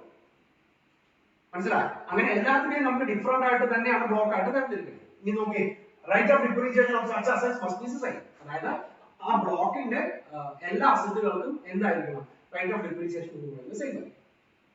ഓക്കെ, സോ മനസ്സിലാക്കുക, നമ്മൾ ഡിപ്രീസിയേഷൻ കാൽക്കുലേറ്റ് ചെയ്യാൻ തുടങ്ങുകയാണ്. സോ കാൽക്കുലേറ്റ് ചെയ്യാൻ തുടങ്ങുന്ന നേരത്ത് നമുക്ക് അറിയേണ്ട കാര്യം, ഇൻഡിവിജ്വൽ അസറ്റ്സിനല്ല നമ്മൾ ഡിപ്രീസിയേഷൻ ചാർജ് ചെയ്യണേ. നമ്മൾ ഡിപ്രീസിയേഷൻ ചാർജ് ചെയ്യാൻ പോകുന്നത് ഫുള്ള് ആ ബ്ലോക്ക് ഓഫ് അസറ്റ്സിനാണ്. മനസ്സിലായോ? നോക്കി, എങ്ങനെയാണ് നമുക്ക് ഒരു ബ്ലോക്ക് ഓഫ് അസറ്റ്സ് കാൽക്കുലേറ്റ് ചെയ്യണം എന്ന് നോക്കാം. സപ്പോസ് നിങ്ങൾക്ക് മനസ്സിലാവാൻ വേണ്ടിയിട്ടാണ്. അപ്പൊ നോക്കി, ബിൽഡിംഗ് ഉണ്ടായിരുന്നു. Building A, building B, building C and building D. ഒരു 4 കാറ്റഗറി ഉണ്ടായിരുന്നു. അതേപോലെ തന്നെ പ്ലാന്റ് ഉണ്ടായിരുന്നു. Plant X, Y, Z. മനസ്സിലായോ? ഇനി ഏതെങ്കിലും ഒരു ഇൻടാഞ്ചിബിൾ കൂടെ നമുക്ക് കാൽക്കുലേറ്റ് ചെയ്യാം. ഇൻടാഞ്ചിബിൾ കൂടെ ഉണ്ടായിരുന്നു. ഇൻടാഞ്ചിബിൾ 1 2 3 4. അതായത് ഇവിടെ നോക്കിയേ, 1 2 3 4 5 6 7 8 9 10 11. മൊത്തം 11 അസറ്റുകളാണ് നമുക്ക് ഡിപ്രീസിയേഷൻ ചാർജ് ചെയ്യുന്നത്. മനസ്സിലായോ? ആസ് പെർ ഫിനാൻഷ്യൽ ആക്ട് നമുക്ക് ഈ 11നെ അതിന്റെ റേറ്റ് ഓഫ് ഡിപ്രീസിയേഷൻ വെച്ചിട്ട് നമുക്ക് ചാർജ് ചെയ്യാം. പക്ഷെ ഇവിടെ നമ്മൾ റേറ്റ് ഓഫ് ഡിപ്രീസിയേഷൻ ചാർജ് ചെയ്യുന്നത് എങ്ങനെയാ? ആ ബ്ലോക്കിനകത്താണ്. സോ നോക്കിയേ, ഫസ്റ്റ് കേസിനകത്ത് നമുക്ക് 3 ബ്ലോക്കുകളേ ഉള്ളൂ, അല്ലെ? Block number 1, block number 2 and block number 3. അതായത് ബ്ലോക്ക് ആയിട്ട് തരംതിരിക്കുമ്പോൾ ആദ്യം ആ അസറ്റിന്റെ നാച്ചുറൽ അനുസരിച്ച് തരംതിരിക്കണം എന്നാണ് പറഞ്ഞിരിക്കുന്നത്. അങ്ങനെയാണെങ്കിൽ ഫസ്റ്റ് നാച്ചുറൽ എന്ന് പറയുന്നത് അതിന്റെ ബിൽഡിംഗും, സെക്കൻഡ് നാച്ചുറൽ എന്ന് പറയുന്നത് അതിന്റെ പ്ലാന്റും, തേർഡ് എന്ന് പറയുന്നത് ഇൻടാഞ്ചിബിളും ആണ്. ഇനി ഇതിനെ വീണ്ടും ഡിവൈഡ് ചെയ്യണം, വീണ്ടും ബ്ലോക്കുകളായിട്ട് തരംതിരിക്കണം. എങ്ങനെയാണ്? അതിന്റെ റേറ്റ് ഓഫ് ഡിപ്രീസിയേഷൻ അനുസരിച്ച്. അതായത് നോക്കി, ഇതിന്റെ ഓരോന്നിന്റെയും depreciation rate as per income tax act നിങ്ങൾക്ക് തോന്നിയ റേറ്റ് അല്ലെങ്കിൽ നമുക്ക് തോന്നിയ റേറ്റിനകത്ത് ഡിപ്രീസിയേഷൻ ചാർജ് ചെയ്യാൻ പറ്റില്ല. ഇൻകം ടാക്സ് ആക്ടിനകത്ത് ഓരോ കാറ്റഗറിയുള്ള അസറ്റിനും റേറ്റ് ഓഫ് ഡിപ്രീസിയേഷൻ തന്നിട്ടുണ്ട്. മനസ്സിലായോ? അതിന്റെ യൂസേജും കാര്യങ്ങളൊക്കെ അനുസരിച്ച്. സോ ഇവിടെ നോക്കിയേ, എക്ക് 10% ഡിപ്രീസിയേഷൻ, ബിക്ക് 15% depreciation, C 10% depreciation and D 15% depreciation. ഇനി പ്ലാന്റും ഇതേപോലെ 20%, 20%, 25%. അടുത്തത് ഇൻടാഞ്ചിബിൾസ് 4 തന്നിട്ടുണ്ട്. അതിനകത്ത് 15%, 15%, 15% and 30%. ഇങ്ങനെയാണ് റേറ്റ് ഓഫ് ഡിപ്രീസിയേഷൻ തന്നിട്ടുള്ളത് എന്ന് വിചാരിക്കുക. മനസ്സിലായോ? ഓക്കെ, ഇവിടെ നോക്കിയേ, ആദ്യത്തെ ബ്ലോക്ക് നമ്പർ 1 എടുക്കുന്നു. അതിനെ ഈ പറയുന്നത് പോലെ ഏതായിട്ട് ഡിവൈഡ് ചെയ്യണം? ഈ പറയുന്ന റേറ്റ് ഓഫ് ഡിപ്രീസിയേഷനും കൂടെ നോക്കിയിട്ട് ഡിവൈഡ് ചെയ്യണം. സോ ഈ V1 എന്ന് പറയുന്ന ബ്ലോക്കിനെ നമ്മൾ ഇവിടെ ബ്ലോക്ക് നമ്പർ 1 ഏതൊക്കെ അസറ്റ് വരും? ആണോ, എയും വരും സിയും വരും. കാരണം ഒരേ നാച്ചുറൽ ആണ്, അത് കഴിഞ്ഞിട്ട് നോക്കേണ്ടത് ഒരേ റേറ്റ് ഓഫ് ഡിപ്രീസിയേഷൻ ആണ് നോക്കണം. സോ രണ്ടും സെയിം റേറ്റ് ആണ്. സോ ഇവിടെ നോക്കി ബ്ലോക്ക് നമ്പർ 1-നകത്ത് ഏതൊക്കെ അസറ്റാ? എ ആൻഡ് ബി അല്ലെ. അത് കഴിഞ്ഞിട്ട് ബ്ലോക്ക് നമ്പർ 2, ഇവിടെ നോക്കി ബിൽഡിംഗ് തന്നെയാണ്, അതിനകത്ത് ബിയും സിയും സെയിം റേറ്റ് ഓഫ് ഡിപ്രീസിയേഷൻ ആണ്. സോ നമുക്ക് എന്ത് എഴുതാം? സോറി, ഇവിടെ എ ആൻഡ് സി ആണ്, അടുത്തത് ബി ആൻഡ് ഡി. മനസ്സിലായി? കാരണം എക്കും സിക്കും ഒരേ റേറ്റ് ആണ്. സോ നമ്മൾ എയും സിയും ഒരു ബ്ലോക്കിലോട്ട് മാറ്റുന്നു. അടുത്തത് ബിക്കും ഡിക്കും എത്ര ശതമാനം? 15% ആണ്. സോ അതിനെ നമ്മൾ സെപ്പറേറ്റ് ചെയ്യും. ദാറ്റ് മീൻസ് ഇതിന്റെ രണ്ടിന്റെ റേറ്റ് 10%ഉം ഇതിന്റെ രണ്ടിന്റെ റേറ്റ് 15%ഉം ആണ്. സോ ഇങ്ങനെ വേണം നമ്മൾ എന്ത് ചെയ്യാൻ? ഒരു ബ്ലോക്ക് ആയിട്ട് തരംതിരിക്കാൻ. ഓക്കെ, ദ ഫസ്റ്റ് വൺ, അസറ്റിന്റെ നാച്ചുറൽ അനുസരിച്ച് നമ്മൾ ഒരു ബ്ലോക്ക് ഉണ്ടാക്കുന്നു. അതിൽ നിന്ന് ആ ബ്ലോക്കിനെ വീണ്ടും നമ്മൾ സബ്ഡിവൈഡ് ചെയ്യുന്നു. എങ്ങനെയാണ്? ആ റേറ്റ് ഓഫ് ഡിപ്രീസിയേഷൻ അനുസരിച്ച്. അങ്ങനെയാണെങ്കിൽ നോക്കി ഇവിടെ ബ്ലോക്ക് നമ്പർ 3, അതായത് മെയിൻ ബ്ലോക്ക് നമ്പർ 2 പ്ലാന്റ് ആണ്. അവിടെ കണ്ടോ എക്സിനും വൈനും 20% ആണ്. സോ അതിനെ നമുക്ക് x and y 20%നെ ഒരു ബ്ലോക്ക് ആക്കാം. ആൻഡ് z-നെ ഒരു അസറ്റ് ഉള്ളുവെങ്കിൽ പോലും അതിനെ നമ്മൾ എന്തായിട്ടാണ് ട്രീറ്റ് ചെയ്യുന്നത്? ആ ഒരു ബ്ലോക്ക് ആയിട്ടാണ് ട്രീറ്റ് ചെയ്യുന്നത്. മനസ്സിലായോ? So block number 4. ഓക്കെ, ഇനി ഇതേപോലെ തന്നെ അടുത്തത് ഇൻടാഞ്ചിബിൾസിനെ നമുക്ക് നോക്കാം. കേട്ടോ, ദാറ്റ് മീൻസ് 15, 15, 15 മൂന്നിനെ നമുക്ക് ഒരു ബ്ലോക്കിലോട്ട് കൊണ്ടുവരാം. അതായത് ബ്ലോക്ക് നമ്പർ 5 ഏതൊക്കെ വരും? 1, 2 and 3 മൂന്നിനും 15% ആണ്. ഓക്കെ, അടുത്തത് ബ്ലോക്ക് നമ്പർ 6, 4 മാത്രമേ ഉള്ളൂ. അത് എത്ര ശതമാനം? 30% ആണ്. മനസ്സിലായോ? ചുമ്മാ നിങ്ങൾക്ക് മനസ്സിലാവാൻ വേണ്ടി ഞാൻ പറഞ്ഞു മാത്രം. സോ നോക്കിയേ, ഇവിടെ ശ്രദ്ധിക്കേണ്ട ഒരു കാര്യം, ആസ് പെർ ഫിനാൻഷ്യൽ അക്കൗണ്ട്സ് നമ്മൾ ഒരു ഇൻഡിവിജ്വൽ അസറ്റ്സിനാണ് ഡിപ്രീസിയേഷൻ ചാർജ് ചെയ്യുന്നതെങ്കിൽ ഇവിടെ നേരെ തിരിച്ചാണ്. ഇവിടെ എന്താ ചെയ്യണേ? ബ്ലോക്ക് ഓഫ് അസറ്റ്സിനാണ് നമ്മൾ എന്ത് ചെയ്യാൻ പോകുന്നത്? ഡിപ്രീസിയേഷൻ ചാർജ് ചെയ്യുന്നത്. അങ്ങനെയാണെങ്കിൽ എങ്ങനെയാണ് നമ്മുടെ കൈവശമുള്ള അസറ്റുകളെ ബ്ലോക്ക് ആക്കി മാറ്റുന്നത്? അതാണ് നമ്മളിപ്പോ പറഞ്ഞത്. എങ്ങനെയാ? ആദ്യം ആ അസറ്റിന്റെ നാച്ചുറൽ അനുസരിച്ച് നമ്മൾ ഒരു ബ്ലോക്ക് ആക്കുന്നു. ആ ബ്ലോക്കിൽ തന്നെ പല റേറ്റ് ഓഫ് ഡിപ്രീസിയേഷൻ ഉള്ള അസറ്റുകൾ കിടക്കുന്നുണ്ടെങ്കിൽ അതിനെ നമ്മൾ എന്ത് ചെയ്യാൻ പോവാം? സെപ്പറേറ്റ് ചെയ്യാൻ പോവാം. മനസ്സിലായോ? ദാറ്റ് മീൻസ് ആ ബ്ലോക്കുകളെ വീണ്ടും നമ്മൾ പല ബ്ലോക്കുകളായിട്ട് നമ്മൾ ഡിവൈഡ് ചെയ്യാൻ പോവാം. സോ ഇങ്ങനെയാണ് നമ്മൾ ബ്ലോക്ക് ആയിട്ട് തരംതിരിക്കുന്നത്. ഒരു കാര്യം കൂടെ, അസറ്റിന് ഡിപ്രീസിയേഷൻ ചാർജ് ചെയ്യുന്നത് എപ്പോഴും ഏതിന്റെ അടിസ്ഥാനത്തിലാണ്? ബ്ലോക്ക് ഓഫ് അസറ്റ്സിന്റെ അടിസ്ഥാനത്തിലാണ്. ഓക്കെ, ഇതൊന്ന് വർക്ക്ഔട്ട് ചെയ്ത് നോക്കാം. കഴിഞ്ഞാൽ മനസ്സിലായാൽ next one, calculation of depreciation. First step എന്ന് പറയുന്നത് ബ്ലോക്ക് ഓഫ് അസറ്റ്സിനെ തരംതിരിക്കുന്നത് തന്നെയാണ്. സോ നോക്കിയേ, നമ്മുടെ കൈവശമുള്ള അസറ്റുകളെ എല്ലാം നമ്മൾ പല ബ്ലോക്ക് ആയിട്ട് നമ്മൾ തരംതിരിച്ചു വെച്ചിരിക്കുകയാണ്. ഇനി ആ ബ്ലോക്കിനാണ് നമ്മൾ എന്ത് ചാർജ് ചെയ്യാൻ പോകുന്നത്? ഡിപ്രീസിയേഷൻ ചാർജ് ചെയ്യുന്നത്. ശ്രദ്ധിച്ച് ഞാൻ വീണ്ടും പറയുന്നത് മനസ്സിലാവാൻ വേണ്ടിയിട്ടാണ്. ഇൻഡിവിജ്വൽ അസറ്റ്സിന് അല്ല നമ്മൾ ഡിപ്രീസിയേഷൻ ചാർജ് ചെയ്യാൻ പോണേ. നമ്മൾ ഡിപ്രീസിയേഷൻ ചാർജ് ചെയ്യാൻ പോകുന്നത് ഓരോ ബ്ലോക്കിനാണ്. എങ്ങനെയാണ്? Okay, the return on value of the block of assets at the beginning of the year. ഇപ്പൊ നമുക്ക് ഇതിൽ തന്നെ ഒരു എക്സാമ്പിൾ കൂടെ പറഞ്ഞു പോവാം. എ ആൻഡ് ബി ഇങ്ങനെ രണ്ട് അസറ്റുകളാണ്. രണ്ട് അസറ്റിന്റെയും ഡിപ്രീസിയേഷൻ എന്ന് പറയുന്നത് 10% റേറ്റ് ആണ്. മനസ്സിലായോ? Opening value, return on value of the block at the beginning of the previous year എന്ന് പറഞ്ഞത് സപ്പോസ് ഒരു 1 ലക്ഷം രൂപ ഉണ്ടാകുമെന്ന് വിചാരിക്കുക. ഓക്കെ, ഒരു ബ്ലോക്കേ ഉള്ളൂ. വേണമെങ്കിൽ നമുക്ക് അതിന് ബ്ലോക്ക് 1 എന്ന് പേരിടാം. ആ ബ്ലോക്ക് 1-നകത്ത് രണ്ട് അസറ്റുകളാണ്, എയും ബിയും. ആ രണ്ട് അസറ്റിന്റെയും കൂടെ ഓപ്പണിംഗിലെ റിട്ടേൺ ഓൺ വാല്യൂ എന്ന് പറയുന്നത് 1 ലക്ഷം രൂപയാണ്. ഇനി നോക്കേ, add asset falling within the block acquired during the previous year. അതായത് ഈ പ്രീവിയസ് ഇയറിനകത്ത് ഈ ബ്ലോക്കിലോട്ട് നമ്മൾ പുതിയ അസറ്റുകൾ എന്തെങ്കിലും വാങ്ങിച്ചിട്ടുണ്ടോ എന്ന് നോക്കാം. ഒരു എക്സാമ്പിൾ പറയുവാണെങ്കിൽ നമ്മൾ ഇതിപ്പോ സപ്പോസ് ഇത് ബിൽഡിംഗ് ആണെന്ന് വിചാരിക്കുക. ഓക്കെ, നമ്മുടെ പ്രീവിയസ് ഇയറിനകത്ത് 2 ബിൽഡിംഗ് ആണ് വാങ്ങിച്ചത്. മനസ്സിലായോ? സിയും ഡിയും. സിക്ക് 25,000 രൂപയും ബിക്ക് 50,000 രൂപയും കൊടുത്തിട്ടാണ് നമ്മൾ വാങ്ങിച്ചത്. സിയുടെ ഡിപ്രീസിയേഷൻ റേറ്റ് എന്ന് പറയുന്നത് 15%, ഡിയുടെ ഡിപ്രീസിയേഷൻ റേറ്റ് എന്ന് പറയുന്നത് 10% ആണ്. മനസ്സിലായോ? സോ ഇവിടെ ഏത് കാറ്റഗറിയിൽ വരും, അല്ലെങ്കിൽ ഈ സിയോ ഡി ഇതിനകത്ത് ഏതാണ് നമ്മുടെ ഈ ബ്ലോക്കിനകത്ത് പറഞ്ഞത്? ഡി ആയിരിക്കും പറഞ്ഞത്. കാരണം എന്താ? ഡിക്ക് എത്ര ശതമാനം ഡിപ്രീസിയേഷൻ പറഞ്ഞു? 10% ആണ് ഡിപ്രീസിയേഷൻ പറഞ്ഞത്. മനസ്സിലായോ? So opening return on value of block എഴുതുന്നു. അതിന്റെ കൂട്ടത്തിൽ നമുക്ക് ഏതെഴുതാം? ഈ ബ്ലോക്കിനകത്ത് ഈ റേറ്റ് ഓഫ് ഡിപ്രീസിയേഷൻ ചാർജ് ചെയ്യുന്ന അസറ്റുകൾ, ഈ നാച്ചുറൽ ആയിട്ടുള്ള അസറ്റുകൾ എന്തെങ്കിലും വാങ്ങിച്ചിട്ടുണ്ടെങ്കിൽ അതിന്റെ വാല്യൂ ആഡ് ചെയ്യും. ദാറ്റ് മീൻസ് ഇവിടെ നമ്മൾ ഡിയും കൂടെ ആഡ് ചെയ്യുന്നു. എത്ര രൂപ? 50,000 rupees ആണ് വാങ്ങിക്കുന്നത്. അങ്ങനെ so total A B and D ഇത് മൂന്നും കൂടെ നമുക്ക് എത്ര രൂപ വരും? 1,50,000 രൂപ വരും. മനസ്സിലായോ? ഇനി എന്താ മൈനസ് ചെയ്യേണ്ടത്? Depreciation less sale proceeds of assets. That means ഈ പറയുന്ന അസറ്റ്സിനകത്ത് ഏതെങ്കിലും നമ്മൾ സെയിൽ ചെയ്തിട്ടുണ്ടെങ്കിൽ അതിന്റെ സെയിൽ പ്രൊസീഡ്സ് എത്ര രൂപയ്ക്കാണ് നിങ്ങൾ വിറ്റത് അത് നമ്മൾ മൈനസ് ചെയ്ത്. മനസ്സിലായോ? അത് ഈ പറയുന്ന ഒരു ഇൻഡിവിജ്വൽ ആയിട്ട് നോക്കുക, ഓരോ അസറ്റിനും ഇൻഡിവിജ്വൽ ആയിട്ട് നോക്കുക, അത് എത്ര രൂപയ്ക്കാണ് സെയിൽ ചെയ്തിരിക്കുന്നത് എന്ന് കൂടെ നോക്കുക. അതായത് ഇവിടെ നോക്കിയേ, ഇപ്പൊ എക്കും ബിക്കും ഡിക്കും കൂടെ നമുക്ക് 1,50,000 രൂപയാണ് വന്നിരിക്കുന്നത് അല്ലെ? ഇതിൽ നിന്ന് സപ്പോസ് ബി നമ്മൾ ഒരു 75,000 rupees സെയിൽ ചെയ്തു എന്ന് വിചാരിക്കുക.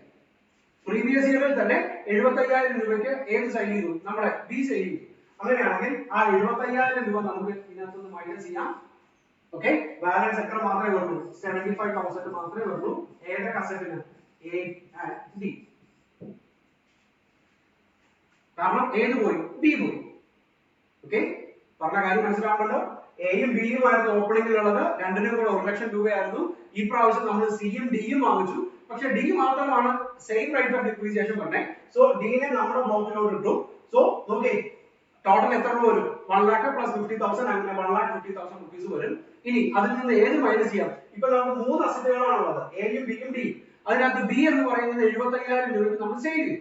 സോ ആ 75,000 rupees നമ്മൾ മൈനസ് ചെയ്തു. ദാറ്റ് മീൻസ് ക്ലോസിംഗില് ആ ബ്ലോക്കിൽ ഇപ്പൊ എത്ര അസറ്റേ ഉള്ളൂ? 2 അസറ്റേ ഉള്ളൂ. ഏതൊക്കെയാ? എയും ഡി. അത് രണ്ടും കൂടെയുള്ള വാല്യൂ എത്രയാ? 75,000 രൂപയാണ് വാല്യൂ. മനസ്സിലായോ? ഇതാണ് ക്ലോസിംഗ് വാല്യൂ. ഇതിന് വേണം നമ്മൾ എന്ത് ചാർജ് ചെയ്യാം? ഡിപ്രീസിയേഷൻ ചാർജ് ചെയ്യാം. എത്ര ശതമാനം? 75,000 rupeesന് നമുക്ക് 10% ഡിപ്രീസിയേഷൻ വെച്ച് 7,500 രൂപ നമുക്ക് എന്തായിട്ട് ചാർജ് ചെയ്യാം? Depreciation charge. മനസ്സിലായോ? ഫോർമാറ്റ് മനസ്സിലായല്ലോ? ആ ഫോർമാറ്റിന് മുമ്പ് ബ്ലോക്ക് ഓഫ് അസറ്റ്സ് ക്ലാസിഫൈ ചെയ്യാൻ, തരംതിരിക്കാൻ അറിയണം. എന്നിട്ട് എന്ത് ചെയ്യാം? Opening return on value of block എഴുതുന്നു. അതിന്റെ കൂട്ടത്തിൽ ഈ ബ്ലോക്കിനകത്ത് പുതിയ അസറ്റുകൾ എന്തെങ്കിലും വാങ്ങിച്ചിട്ടുണ്ടെങ്കിൽ അത് അട്രാക്ട് ചെയ്യുന്നു. അപ്പൊ ടോട്ടൽ വാല്യൂ കിട്ടും. അതിൽ നിന്ന് എന്ത് മൈനസ് ചെയ്യാം? ഈ അസറ്റുകളിൽ നിന്ന് ഏതെങ്കിലും ഒരെണ്ണം നമ്മൾ സെയിൽ ചെയ്തിട്ടുണ്ടെങ്കിൽ അത് മൈനസ് ചെയ്യാൻ നമുക്ക് ക്ലോസിംഗ് വാല്യൂ കിട്ടും. ആ ക്ലോസിംഗ് വാല്യൂവിന് വേണം നമ്മൾ എന്ത് ചാർജ് ചെയ്യാം? ഡിപ്രീസിയേഷൻ ചാർജ് ചെയ്യാം. ആ ഡിപ്രീസിയേഷനെ വേണം നമുക്ക് ഏതിൽ നിന്ന് മൈനസ് ചെയ്ത് കളയാൻ? നമ്മുടെ ഫിനാൻഷ്യൽ അക്കൗണ്ട്സ് പ്രകാരമുള്ള നെറ്റ് പ്രോഫിറ്റ് നിന്ന് മൈനസ് ചെയ്യാം. മനസ്സിലായി? ഇനി നോക്കിയേ, കുറച്ച് അഡീഷണൽ കേസുകൾ കൂടെ അവിടെ പറഞ്ഞിട്ടുണ്ട്. That means depreciation is not charged in the following 2 cases. 2 case പറയുന്നുണ്ട്. ആ 2 കേസിനകത്ത് ഡിപ്രീസിയേഷൻ ചാർജ് ചെയ്യില്ല എന്നാണ് പറയുന്നത്. ഏതൊക്കെയാണ് നോക്കാം. Okay, when DE sale proceeds exceeds ABC, the excess shall be treated as the short-term capital gain. And the second one, when XYZ, the value of the block before depreciation is positive, but the block does not have any asset. Such a case, such a positive value shall be treated as short-term capital loss. രണ്ട് situation ആണ്. അത് എന്താണ് ഞാൻ പറഞ്ഞുതരാം. അപ്പൊ നിങ്ങൾക്ക് മനസ്സിലാവും.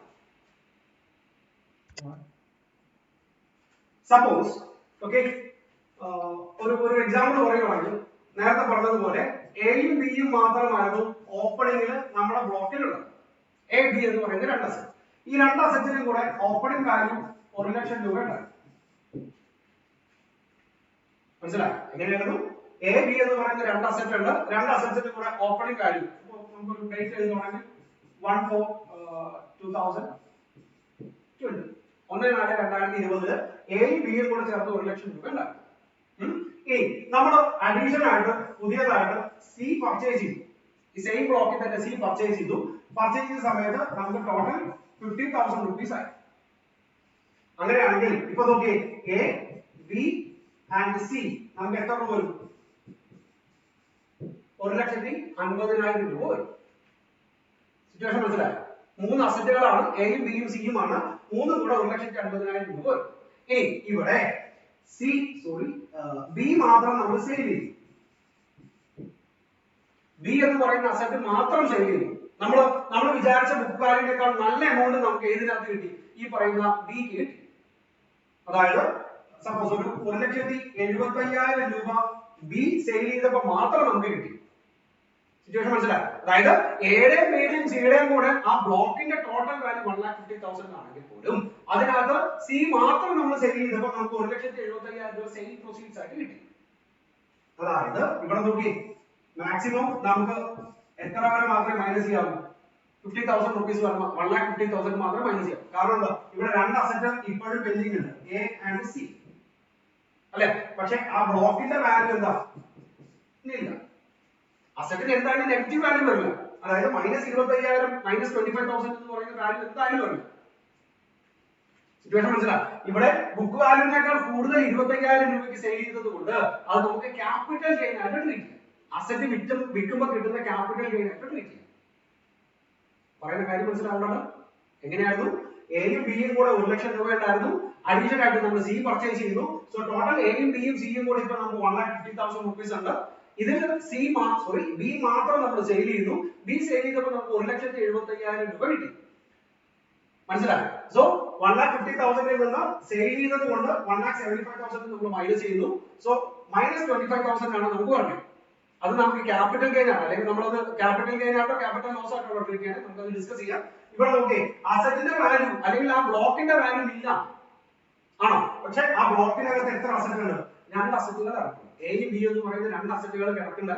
എന്നാൽ പോലും ആ ബ്ലോക്കിന്റെ വാല്യൂ ഇല്ല. അങ്ങനെയാണെങ്കിൽ ഇവിടെ നമുക്ക് എന്ത് ചാർജ് ചെയ്യാൻ പാടില്ല? ഡിപ്രീസിയേഷൻ ചാർജ് ചെയ്യാൻ പാടില്ല. മനസ്സിലായോ? ഇനി വേറൊരു സിറ്റുവേഷൻ കൂടെ നോക്കാം. ഈ പറഞ്ഞതുപോലെ എയും ബിയും കൂടെ 1,00,000 rupees ഉണ്ടാകും. ഓക്കെ, എയും ബിയും കൂടെ 1,00,000 rupees ഉണ്ടായിരുന്നു. അഡീഷണലി സി വാങ്ങിച്ചു, 50,000 rupees സി വാങ്ങിച്ചു. സോ ടോട്ടൽ ഇപ്പോ എ ബി ആൻഡ് സി എത്ര രൂപ ഉണ്ട്? 1,50,000 rupees ഉണ്ട് ആണോ? ഇനി നമ്മൾ A B and C 3 sale ചെയ്യാൻ പോകും. ആ ബ്ലോക്കിനകത്തുള്ള 3 അസറ്റും സെയിൽ ചെയ്യാൻ പോകും. 3 അസറ്റ് സെയിൽ ചെയ്യുന്ന നേരത്ത് നമുക്ക് 1,30,000 rupees മാത്രമേ കിട്ടിയൂ. സിറ്റുവേഷൻ മനസ്സിലായി? അങ്ങനെയാണെങ്കിൽ നോക്കി ബ്ലോക്കിന്റെ ക്ലോസിംഗ് വാല്യൂ എത്ര? 20,000 ആണോ? ആ ബ്ലോക്കിന്റെ ക്ലോസിംഗ് വാല്യൂ 20,000 ആണ്. പക്ഷേ ആ ബ്ലോക്കിനകത്ത് അസറ്റുകളൊന്നും ഇല്ലാത്തതുകൊണ്ട് നമുക്ക് അവിടെ എന്ത് ചാർജ് ചെയ്യാൻ പാടില്ല? ഡിപ്രീസിയേഷൻ ചാർജ് ചെയ്യാൻ പാടില്ല. So 2 situation. ആദ്യത്തെ സിറ്റുവേഷൻസിനകത്ത് അസറ്റ് ഉണ്ടെങ്കിൽ പോലും അതിന്റെ ക്ലോസിംഗ് വാല്യൂ ഇല്ല, അതുകൊണ്ട് അവിടെ ഡിപ്രീസിയേഷൻ ചാർജ് ചെയ്യാൻ പാടില്ല. രണ്ടാമത്തെ സിറ്റുവേഷൻസിനകത്ത് അവിടെ അസറ്റുകൾ ഇല്ല, ഏതുണ്ട്? റിട്ടേൺ ഓഫ് വാല്യൂ ഉണ്ട്. അങ്ങനെയാണെങ്കിലും അവിടെ നമ്മൾ എന്ത് ചാർജ് ചെയ്യാൻ പാടില്ല? ഡിപ്രീസിയേഷൻ ചാർജ് ചെയ്യാൻ പാടില്ല. മനസ്സിലായോ? അതായത് എയും ബിയും കൂടെ 1 ലക്ഷം രൂപയുണ്ട്. സി വാങ്ങിച്ചപ്പോൾ 50,000 രൂപയായി. അങ്ങനെ എ ബി സി 3 കൂടെ 1,50,000 rupees ആയി.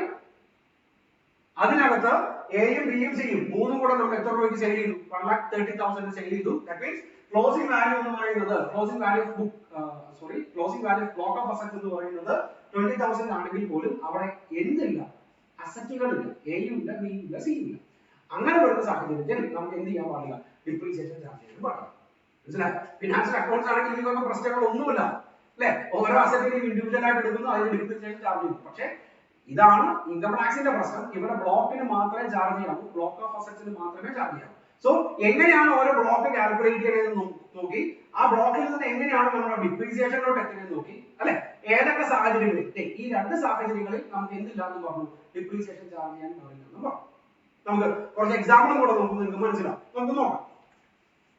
ഇവിടെ നോക്കി suppose the opening return on value is 1 lakh, addition during the year 50,000 and one asset in the block costing 25,000 is sold 1,75,000. അതായത് ഓപ്പണിംഗില് 1 ലക്ഷം രൂപ ഉണ്ടായിരുന്നു അസറ്റിന്റെ വാല്യൂ. അഡീഷൻ ആയിട്ട് നമ്മൾ 50,000 റുപ്പീസിനും കൂടെ വാങ്ങിച്ചു. അങ്ങനെയാണെങ്കിൽ ഇപ്പോ ആഫ്റ്റർ അഡീഷൻ നമുക്ക് 1,50,000 റുപ്പീസ് വരും അല്ലെ. അതിനകത്ത് സെയിലിന് എത്ര രൂപയ്ക്കാണ്? 1,75,000 രൂപയ്ക്കാണ്. ദാറ്റ് മീൻസ് ആ ബ്ലോക്കിനകത്തുള്ള എല്ലാ അസറ്റും അല്ല പറയണേ, ആ ബ്ലോക്കിനകത്തുള്ള ഒരു അസറ്റ് സെയിൽ ചെയ്തത് 75,000 രൂപയ്ക്കാണ്. മനസ്സിലായോ? സോ നോക്കിയേ, ഇവിടെ ക്ലോസിംഗ് റിട്ടേൺ ഓൺ വാല്യൂ എന്ന് പറയുന്നത് നില്ലായിരിക്കും. ആയതുകൊണ്ട് തന്നെ നമുക്ക് എന്ത് ചെയ്യാൻ പാടില്ല? ഡിപ്രീസിയേഷൻ ചാർജ് ചെയ്യാൻ പാടില്ല. മനസ്സിലായോ? അവിടെ അഡീഷൻ വരുന്ന 25,000 റുപ്പീസ് നമുക്ക് എന്താണ് ചാർജ് ചെയ്യാം? ഷോർട്ട് ടൈം ക്യാപിറ്റൽ ഗെയിൻ ആയിട്ട് ചാർജ് ചെയ്യാം. അതായത് 1,50,000 രൂപയുടെ സാധനം നമ്മൾ 1,75,000 രൂപയ്ക്കാണ് വാങ്ങിച്ചത്. മനസ്സിലായോ? നേരത്തെ പറഞ്ഞ എക്സാമ്പിൾ പ്രകാരമാണെങ്കിൽ എ ആൻഡ് ബി രണ്ടും കൂടെ 1 ലക്ഷം രൂപ ഉണ്ടായിരുന്നു. സി പുതിയത് വാങ്ങിച്ചു. അങ്ങനെ ടോട്ടൽ 1,50,000 ഉണ്ടായിരുന്നു. ഇതിനകത്ത് ബി മാത്രം 1,75,000 വിറ്റു. സോ ഇപ്പോ ഇവിടെ എയും സിയും ഉണ്ട്. എന്നാൽ പോലും ക്ലോസിംഗ് റിട്ടേൺ ഓൺ വാല്യൂ എന്ന് പറയുന്നത് നില്ലാണ്. അതുകൊണ്ട് നമുക്ക് ഡിപ്രീസിയേഷൻ ചാർജ് ചെയ്യാൻ പാടില്ല. അഡീഷൻ വരുന്ന 25,000 എന്ന് പറയുന്നത് ഏത് അഡീഷൻ? 1,50,000 രൂപ ടോട്ടൽ ബുക്ക് വാല്യൂ ഉള്ള സാധനം 1,75,000 രൂപയ്ക്ക് വിറ്റു. സോ ആ അഡീഷൻ ഉള്ള 25,000 എന്ന് പറയുന്നത് നമുക്ക് എന്തായിട്ട് ട്രീറ്റ് ചെയ്യാം? ക്യാപിറ്റൽ ഗെയിൻ ആയിട്ട് ട്രീറ്റ് ചെയ്യാം. മനസ്സിലായോ? Next one. Okay, suppose the operating return on value is 1 lakh, addition during the year 50,000, and all the assets in the block is sold for rupees 1,75,000. Then the block of asset will be shown in the following manner. നേരത്തെ പറഞ്ഞതുപോലെ എയും ബിയും ആയിരുന്നു. Okay, സിയും കൂടെ നമ്മൾ വാങ്ങിച്ചു.